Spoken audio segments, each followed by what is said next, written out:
इनकलाब की आमद का तो इंतजार ना कर, इनकलाब की आमद का तो इंतजार ना कर, हो सके तो इनकलाब पैदा कर, इनकलाब पैदा करेगा।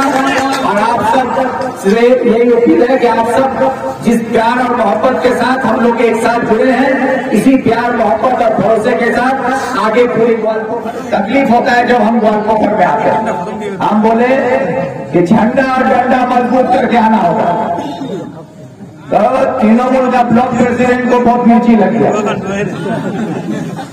बोलता है कि झंडा डंडा लेके आएगा तो हम लोग भी डंडा लेके आएंगे।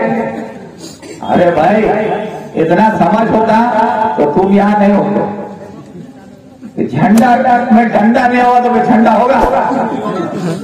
अब उतना ही समझ नहीं है, तो बोलता वो झंडा डंडा का बात करता है। वो झंडा डंडा रहेगा तभी झंडा होगा। अब उसको लग गया डर कि झंडा से डंडा ले दे।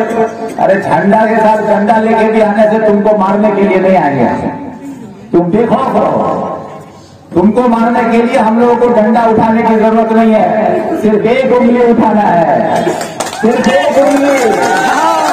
एक उंगली सही टाइम पर सही जगह पर सिर्फ दबा दीजिएगा, ईवीएम मशीन पर, बैलेट पेपर पर, तो ऐसा ऐसा सारा नेता जो बन के घूम रहा है लुटेरा लोग, सब अपने आप रास्ता नाप लेगा, किसी को आपको भगाने का जरूरत नहीं पड़ेगा। ये आप लोगों से मेरी यही अपील है कि डर और खौफ जो माहौल ग्वालपोखर में बना के रखा गया है मंत्री के नाम पर, मंत्री के भाई के नाम पर, तो न मंत्री के भाई और न मंत्री से डरने की जरूरत है। क्योंकि रात को जब मंत्री साहब की सोता है तो अगर पिक्चर का खाप देख ले तो डर के उड़ जाता है। मौजूद सभापति साहब, यहाँ पर मौजूद कांग्रेस के तमाम लीडर, नौजवान साथी, बड़े बुजुर्ग, मेरी माँ और बहन, सबको मेरा सलाम अर्ज करते हैं, नमस्कार के साथ आप लोगों के सामने चंद बातें बोलते हैं। सबसे पहले तो आप सबसे हम माफी चाहते हैं कि आज का ये ज्वाइनिंग सभा तो आप लोगों ने एक जनसभा में तब्दील कर दिया, जिस मोहब्बत और खुलूस के साथ आप लोगों ने जो भरपूर प्यार दिया है उसके लिए जगह कम पड़ गई। ये जगह की तंगी की वजह से लोगों को परेशानी हो रही है, इस बात को हम समझ रहे हैं, लेकिन अफसोस कि इसमें अभी और आप लोगों को हम सिवाय दिलासे के कुछ नहीं दे सकते। लेकिन इस बात की खुशी भी है कि आज का ये ज्वाइनिंग प्रोग्राम लोधन की सरजमीन पर, भले हमारे इस प्रोग्राम में जगह की तंगी हो रही हो, लेकिन आज लोधन के इस सभा से किसी की जमीन खसकती हुई नजर आ रही है। जिनकी जमीन खसक रही है वो आज अपनी जमीन बचाने के लिए आज ताकि हमारे प्रोग्राम को कामयाब ना कर सके, इसलिए हमारे मीडिया के भाइयों को जबरदस्ती विपरीत चौक में पार्टी ऑफिस में बुला के मंत्री साहब कह रहे हैं कि आप प्रेस कॉन्फ्रेंस करेंगे।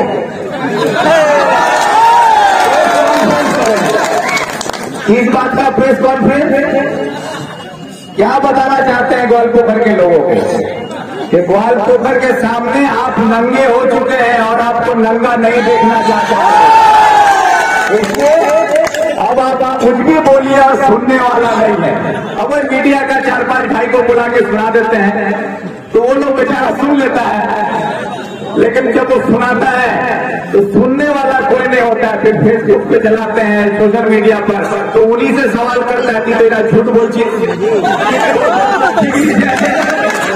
तो फिर कुछ दिन चलता है, फिर अपने देखते कितना बार डिलीट भी कर देता है। तो इससे ये साबित होता है कि लोगों को वर्गला के, बेवकूफ बना के, झूठा दिलासा दे के लोगों को आप ज्यादा दिन तक ठग नहीं सकते। और आप जो है आपका ठगने का, लूटपाट का, चोरी चकारी का जो पैमाना था वो भर चुका है। आप लोग आपको सुनना भी नहीं चाहते और देखना भी नहीं चाहते। इसलिए आज आपकी यहाँ जो लोधन के इस प्राइमरी स्कूल के छोटे से जगह पर ये खचाखच भीड़, हजारों लोग रोड पर हैं, जो लोग नाराज हो रहे हैं कि वो अंदर नहीं आ सकते। उन सब की ये जमायत इस बात को साबित करती है कि लोग तृणमूल के खिलाफ अब कांग्रेस के साथ जुड़कर एनआरजीएस में चोरी, प्रधानमंत्री आवास योजना में चोरी, जॉब कार्ड में चोरी, ग्वालीघर में चोरी, ऐसा कोई चीज नहीं है जो ये लोग चोरी नहीं करता। ये धान चोर अगर गुना तो क्या चीज का चोर नहीं है? धान चोरी यही लोग करता है, मिट्टी चोरी यही करता है, घर चोरी भी यही करता है, ग्वालीघर भी चोरी ये करता है, नौकरी भी यही चोरी करता है, नौकरी बेचता भी यही है। तो ऐसे चोरों के खिलाफ जो लड़ाई है, कांग्रेस ये दामन थाम रही है आप लोगों का कि हम सब एक दूसरे का हाथ मजबूती से थाम कर इन तमाम चोरों को खदेड़ना होगा ग्वालपोखर की सरजमीन से। और खदेड़ने के लिए आज जैसे इरशाद बोल रहा था, इरशाद ने एक बात कही कि ये कुछ भाई लोग हैं जो ये सोचते हैं कि गरीब आदमी लोग क्या करेगा जो दिल्ली, पंजाब, हरियाणा में काम करता है, कोई बर्तन धोता है, कोई कारखाने में काम करता है, कोई क्या राजमिस्त्री है, कोई जाके जरी का काम करता है, फैक्ट्री में काम करता है, ये लोग मेरा क्या बिगाड़ देगा? अरे ये भूल गया ये लोग कि जिनके हाथों में हुनर होता है ना, वही आने वाले वक्त में तारीख लिखते हैं। ये लोग समझते हैं कि यहाँ पर हुकूमत इनकी है और ये हुकूमत कायम रहेगी। तो ये याद रखना चाहिए कि कभी भी किसी की हुकूमत हमेशा के लिए नहीं होती है। बड़े बड़े राजा महाराजों की हुकूमत चली गई है, 200 साल अंग्रेज हुकूमत किया, वो चला गया। तो ये 15 साल में ममता बनर्जी सोचेगी कि वो टिक के रहेगी? नहीं होगा, उसकी हुकूमत भी जाने वाली है। इसलिए हम लोगों को इकट्ठा होना होगा कि जो गरीबों की आवाज, हम कांग्रेस में शामिल हुए 17 अक्टूबर को, अकेले हम कांग्रेस में शामिल हुए थे कलकत्ता में। आप लोगों ने अखबारों में, टीवी में देखा था, शेर है ना, मैं तो चला था जाने बे मंजिल मगर लोग आते गए कारवा बनता गया। तो ये जो कारवा बना है आप लोगों का, ये अकेले एक शुरुआत हुई थी। आज कारवा से ग्वालपोखर की सरजमीन पर नहीं, चकलिया की सरजमीन पर नहीं, उत्तर दिनाजपुर में नहीं, पूरे मगरबी बंगाल में फैलता जा रहा है। आप लोगों ने देखा होगा कि आने वाले गुज़श्ता 27 तारीख को पूरे कलकत्ता जिला का फॉरवर्ड ब्लॉक में वामफ्रंट पे जो लोग थे, 11 लोकल थे, तकरीबन कई हजार लोगों को लेकर हम कांग्रेस में शामिल हुए। तो ये कांग्रेस में जो जुड़ने का सिलसिला ये लगातार जारी है। हम वामपंथियों से कहना चाहते हैं कि जो वामपंथी साथी हमारे सुन रहे हैं, उनसे मैं कहना चाहता हूं कि वामफ्रंट हम लोग क्यों करते थे? कि वामफ्रंट गरीबों की पार्टी, मजलूमों की पार्टी। हम लोग गरीबों की बात करते थे, मजलूमों की बात करते थे, इंसाफ की बात करते थे। गरीबों के हाथ में पूंजी जो है वो गरीबों के हाथ में देना होगा, ये मांग करते थे। पूंजीवादियों के खिलाफ लड़ते थे। यही हमारी लड़ाई थी कि पूंजीवादियों के हाथ से गरीबों के हाथ में पूंजी ला कर दो। आज ये लड़ाई वामपंथी लोग नहीं कर पा रहा, आज ये लड़ाई कांग्रेस कर रही है। फॉरवर्ड ब्लॉक बनाने वाले नेताजी सुभाष चंद्र बोस के आदर्शों में हम फॉरवर्ड ब्लॉक करते हैं। नेताजी सुभाष चंद्र बोस ने कहा था जल जंगल जमीन जो है वो गरीबों का हक है, पानी उनको मिलना चाहिए, जंगल उन आदिवासियों को मिलना चाहिए, जमीन किसानों को मिलना चाहिए। आज ये लड़ाई कौन लड़ रहा है? आज अगर आप देखें ये तमाम बातें, आज राहुल गांधी के लीडरशिप में जो भारत जोड़ो यात्रा निकाला गया है, आज राहुल गांधी जल जंगल जमीन की बात कर रहे हैं। आज वो अदानी अंबानी के खिलाफ, पूंजीवादियों के खिलाफ आवाज उठाकर कह रहे हैं कि देश की अर्थव्यवस्था गरीबों के हाथ में देना होगा, जनता के हाथ में देना होगा। जो किसान, गरीब, मजदूर की बात करते हैं, तो आज हम सब कांग्रेस के साथ जुड़कर कांग्रेस की वही लड़ाई लड़ रहा है जो हम लोग लड़ते हैं। तो आज इस लड़ाई को, देश को बचाने के लिए, भारत को जोड़ने के लिए हम सबको एक होने की जरूरत है। और इसी लड़ाई के खिलाफ जो लोग खड़े हैं, जो पूंजीवादियों का साथ देना चाहते हैं, पुलिस प्रशासन का इस्तेमाल करके गरीब मजदूरों को डराकर, धमकाकर, झूठा मामला देकर आवाज को दबाना चाहते हैं, उनके खिलाफ हम लोग आपके साथ खड़े होते हैं। बहुत अब तकलीफ होता है जब हम ग्वालपोखर में आते हैं। हम बोले कि झंडा और डंडा मजबूत करके आना होगा। तो तृणमूल का ब्लॉक प्रेसिडेंट को बहुत नीची लग गया, बोलता है कि झंडा डंडा लेके आएगा तो हम लोग भी डंडा लेके आएंगे। अरे भाई इतना समझ होता तो तुम यहां नहीं होते। झंडा में डंडा नहीं होगा तो झंडा होगा। अब उतना ही समझ नहीं है कि बोलता वो झंडा डंडा का बात करता है। वो झंडा डंडा रहेगा तभी झंडा होगा। अब उसको लग गया डर कि झंडा से डंडा ले दे। अरे झंडा के साथ डंडा लेके भी आने से तुमको मारने के लिए नहीं आएंगे। तुम बेखौफ रहो। तुमको मारने के लिए हम लोगों को डंडा उठाने की जरूरत नहीं है, सिर्फ एक उंगली उठाना है, सिर्फ एक उंगली। एक उंगली सही टाइम पर सही जगह पर सिर्फ दबा दीजिएगा ईवीएम मशीन पर, बैलेट पेपर पर, तो ऐसा ऐसा सारा नेता जो बन के घूम रहा है लुटेरा लोग सब तक अपने आप रास्ता नाप लेगा। किसी को आपको भगाने का जरूरत नहीं पड़ेगा। ये आप लोगों से मेरी यही अपील है कि डर और खौफ जो माहौल ग्वालपोखर में बना के रखा गया है मंत्री के नाम पर, मंत्री के भाई के नाम पर, तो न मंत्री के भाई और न मंत्री से डरने की जरूरत है। क्योंकि रात को जब मंत्री साहब भी सोता है तो अगर पिक्चर का खाप देख ले तो डर के उड़ जाता है। तो मंत्री साहब भी जानता है कि पिक्चर आवाम के साथ है और हम आपके साथ हैं और आप लोग मेरे साथ हैं। ना हमको डरने की जरूरत है ना आपको डरने की जरूरत है। आप और हम एक होकर मजबूती से ये पूरी लीडरशिप जो यहाँ पर खड़ी है, नूर भाई है, नजीम साहब है, हम लोग यहाँ पर है, जैनुल है, सारी लीडरशिप आपके साथ है। और यहाँ की पुलिस अगर ये सोचती है कि मंत्री के छत्र छाया में वो यहाँ के आवाम पर जुल्म करेगी और ये जुल्म बर्दाश्त किया जाएगा, तो ये बात ग्वालपोखर की पुलिस भी जान चुकी है कि अब ज्यादा मनमानी नहीं चलेगी। इसका कई नमूना देखने को मिला कि जब शाहपुर में एक आदमी की मौत होती है जेल में, मनीरुल नाम के, उसके बाद हमारे मौलवी साहब आ गए, मौलवी साहब और जैनुल शाहपुर में रास्ता पर बैठे।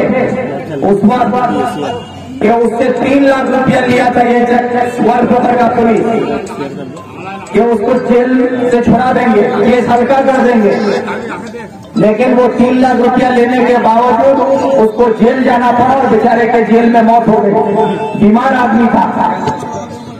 और ग्वालपोखर की सरजमीन पर एक मंत्री है, हुकूमत में है, आवाम का चुना हुआ नुमाइंदा है, वो आवाम के तरफ से खड़ा होकर अगर पुलिस को कहता कि तुम इसके साथ ज्यादती की हो, तुमको इसको इंसाफ दिलाना होगा, इसका पैसा वापस करना होगा, तो पुलिस डर से पैसा वापस करता।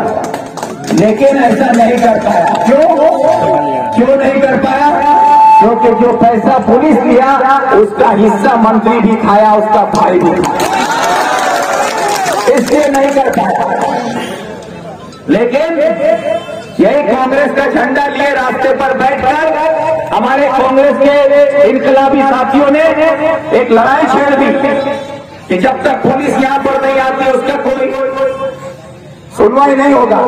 लास्ट में इस्लामपुर से एसपी साहब हमको फोन करते हैं कि आपने अपनी पूजा, हम बोले पूजा पूजी की हो गए ना, आगे एफआईआर हो गए, पूजा पूजी हो गए, एफआईआर होगा उसके बाद कोई बात होगी। लास्ट में पुलिस के खिलाफ बंगाल की सरजमीन पर ये एक शायद इतिहास दिखाया ग्वालपोखर के लोगों ने कि पुलिस रिश्वत ली है और उस रिश्वतखोर पुलिस के खिलाफ आवाम का एफआईआर पुलिस को रिसीव करके देना पड़ता है कि हाँ मेरा पुलिस वाला जो रिश्वत लिया उसके खिलाफ हम कानूनी कार्रवाई करेंगे, ये एफआईआर का रिसीव देना पड़ा। और ये लेने के बाद आपका ग्वालपोखर का आईसी और एसपी मंत्री साहब को फिर बोलता है कि आपनर कथा मेने काज करते कि এখন আমাদের উপরে এফআইআর। तो मंत्री साहब अब क्या बोलेगा? हम देखते हैं आप मंत्री होने के बाद जनता का प्रतिनिधि, हम ये बात इसलिए आप लोगों के सामने कहते हैं कि आप लोग इस फर्क को समझ सकें कि आवाम का चुना हुआ नुमाइंदा वो आवाम के हक में बोलेगा, आवाम के लिए बोलेगा। और जहां आपका चुना हुआ नेता मंत्री जो बना हुआ है, ये आवाम के लिए, मरने वाले मनीरुल के लिए नहीं, उसके परिवार के लिए नहीं, बल्कि पुलिस जो रिश्वत ली है उस पुलिस की हिमायत में जाकर आज मनीरुल के परिवार को डराता है, धमकाता है कि तुम अपना एफआईआर वापिस ले लो। आज उसको डराया जाता है।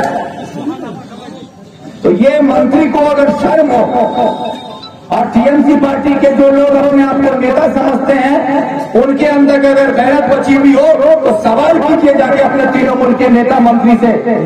एक मनीरुल की मौत जो कि एक पुलिस वाले के ज्यादती की वजह से उसके साथ जबरदस्ती धमका कर 3 लाख रुपया लिया गया, उसके खिलाफ जब एफआईआर करवाया गया तो उसके खिलाफ कार्रवाई क्यों नहीं होने दे रहा है? वो पैसा पुलिस वापस देने के लिए तैयार है, लेकिन ये लोग बोलते हैं कि टका वापस करने का मोहब्बत हुआ हो, पुलिस बोलता है हमें तो 3 लाख टका आगा खाई नहीं, आपने भाग जाती। अभी आज मंत्री साहब देखते हैं कि हम भी को भी पैसा देना होगा, मंत्री का भाई देखता है हमको भी देना होगा। तो अब ये लोग क्या करता है, जाके मनीरुल के परिवार को डराता है कि पुलिस के खिलाफ एफआईआर की हो, बहुत बड़ा झमेला हो जाएगा, तुम अपना केस वापिस लो नहीं तो तुम जेल जाओ। तो ये सोचने की बात है। इसलिए हम लोग जो कांग्रेस के लोग हैं हमेशा आप लोगों के लिए लड़ते हैं। सामने हुकूमत में कौन है, पुलिस कौन है, प्रशासन से मतलब नहीं रहता, हमको आवाम से मतलब रहता है। और आवाम की बात करते हैं, इंसाफ दिलाने की कोशिश करते हैं, उसके लिए हम लोग लड़ते हैं। और आप ही मेरी ताकत है, मेरी आवाज है, जिसको लेकर हम लोग लड़ते हुए आगे बढ़े। आज फॉरवर्ड ब्लॉक से वामफ्रंट से उम्मीदवार थे, हम हार गए।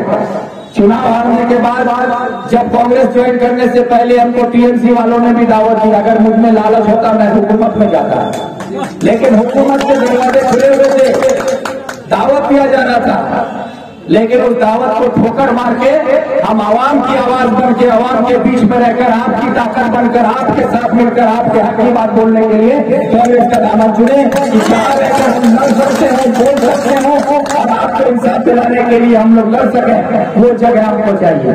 हुकूमत में रहकर रब्बानी के तरह तलवा चाटना नहीं चाहते, हम यहाँ पर आप लोगों के बीच में। और आज आप लोगों की ये मोहब्बत, ये जो प्यार उभर के आया है कि जगह आपको हम जगह नहीं दे पा रहे हैं, इससे यकीन मानिए आज हमको इस बात पर, अपने आप पर, अपने फैसले पर फख्र हो रहा है कि हम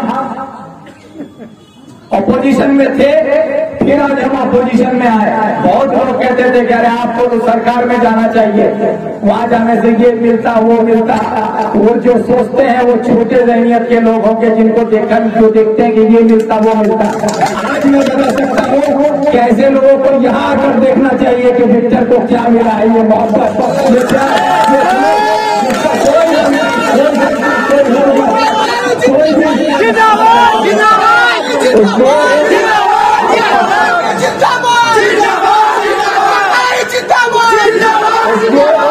मैं आप सबका तहे दिल से शुक्रिया अदा करते हुए हमारे तमाम नौजवान साथी जो आज यहाँ पर मेरे हाथ से कांग्रेस में झंडा पकड़ते हुए कांग्रेस में शामिल हुए हैं, उन सबको जोड़ने की बात कर रहे हैं।